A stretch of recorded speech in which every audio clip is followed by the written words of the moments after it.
In this tutorial, we are going to be covering functions in JavaScript, so let's dive in.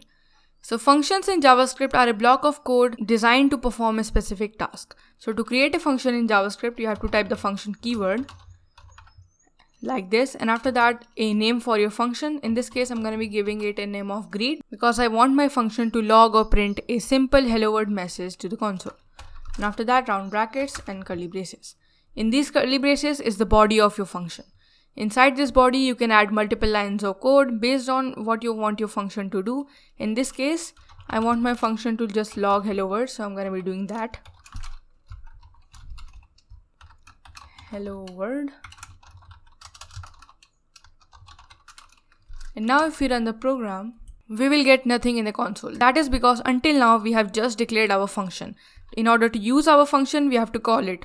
So to call a function, we have to put the name of the function, round brackets, and that's it. And now if we run the program, we will get hello world in the console. There we go. We are calling the function and the function is printing hello world in the console.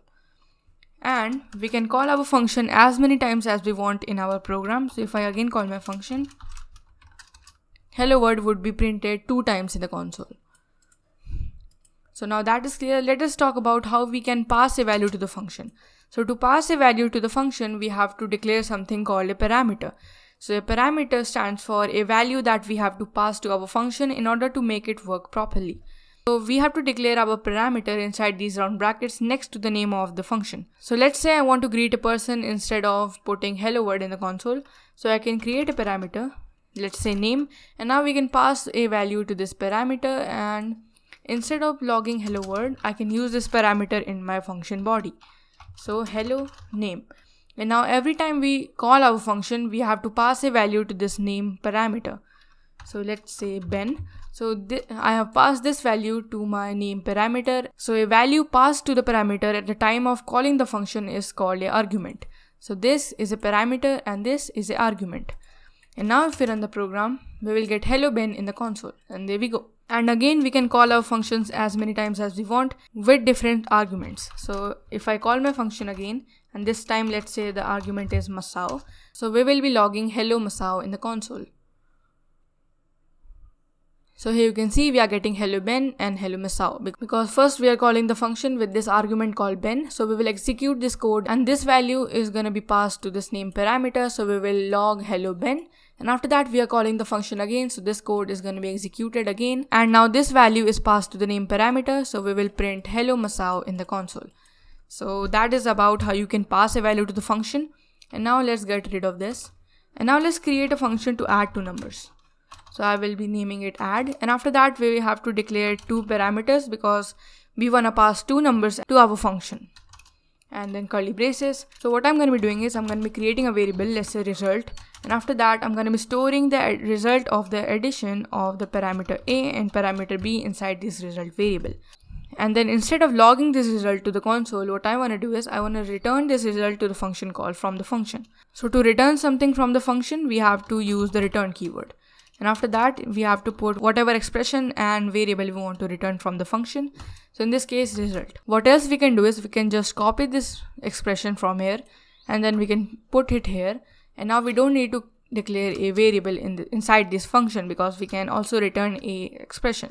And now if we call our function, we have to put 2 arguments. So one for the parameter A and one for the parameter B. So in this case, I'm going to be passing 5 and 5 as arguments. And now if we try to run the program, we will get nothing in the console because our function is not designed to print or log something to the console. Instead, it is taking these 2 numbers and then it is adding them together and then returning the result to this function call. So what we can do is we can create a variable, let's say value, and then we can store the returned value which is returned from the function to this function call inside this variable value. And after that, if we log the variable,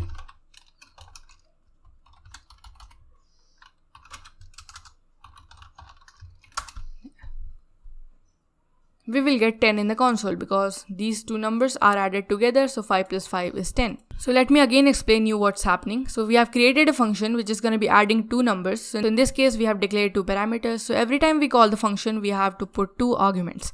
So we are sending 5 and 5. So then our function will add 5 and 5 together, and after that it will return the result of the addition of 5 and 5 to this function call. And then we are storing the return result inside this value. And then we are logging the value at last. So this is how this program is working. And now we can do the same thing for multiplication as well. So let's say multiply. And after that, instead of this addition operator, we have to put the multiplication operator. And now if we run the program, we will get 25. And we can also do the same thing for, let's say, 7. And we will get 35 this time. Alright, because 5 times 7 is 35. This is how you can return a expression or a variable from a function to the function call. So that is it for this tutorial. If you enjoyed, leave a like, subscribe for more tutorials. You can also leave your suggestions in the comments down below. I will see you in the next video. Until then, see ya.